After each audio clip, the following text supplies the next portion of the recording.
Welcome to Thought for March the 31st. Our readings are Numbers chapter 14, Proverbs chapter 10 and Luke chapter 23. And our thought is, you will be with me in paradise. Today we read of Jesus on the cross. The chief priests and the rulers of the people opposed Pilate's decision to release him, so he gave in and delivered Jesus over to their will. We read in chapter 23, verse 13. He is crucified between two criminals, and one of these derides him, saying, "Are you not the Christ? Save yourselves and us." But the other rebukes him and says, "We are receiving the due reward of our deeds, but this man has done nothing wrong." Verses 39 and 41.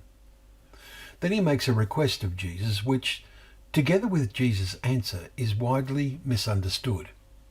He says, "Jesus, remember me when you come into your kingdom." And Jesus says to him, "Truly I say to you today, you will be with me in paradise." Verses 42 and 43. We have quoted exactly as it is in the Bible, in the ESV version, with one little exception. We have put the comma after the word today instead of before it.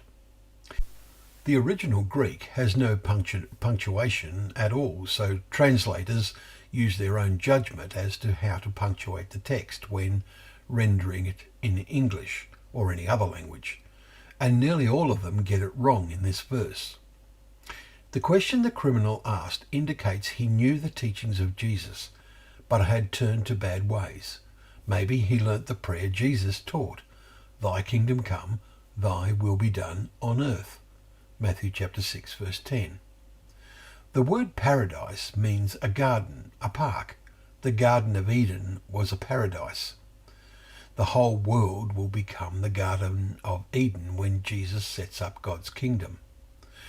Jesus promised, "To the one who overcomes, I will grant to eat of the tree of life, which is in the paradise of God." Revelation 2, verse 7. Now it's obvious that Jesus is not referring to heaven when he made this promise. After he came out of the tomb, he said to Mary Magdalene, "I have not yet ascended to the Father." John 20, verse 17. The criminal re-established his relationship with Jesus because of his faith, and for that reason he received this promise of a place in the paradise of God's kingdom. He had remarkable faith in the future that awaited Jesus when the disciples had lost theirs. A closing thought is to note the mistake some make in saying that since this repentant criminal was not baptized, baptism is not essential. They forget that baptism is a symbol of the death and resurrection of Jesus, as Paul makes plain in Romans 6, verse 3 to 8.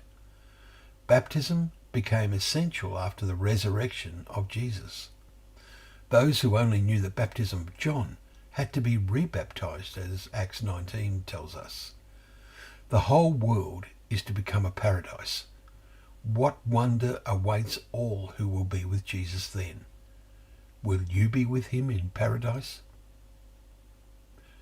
Thank you once again for joining us for Thought for the Day, where together we can open up the pages of God's Word, remembering that they are a lamp to our feet and a light to our path.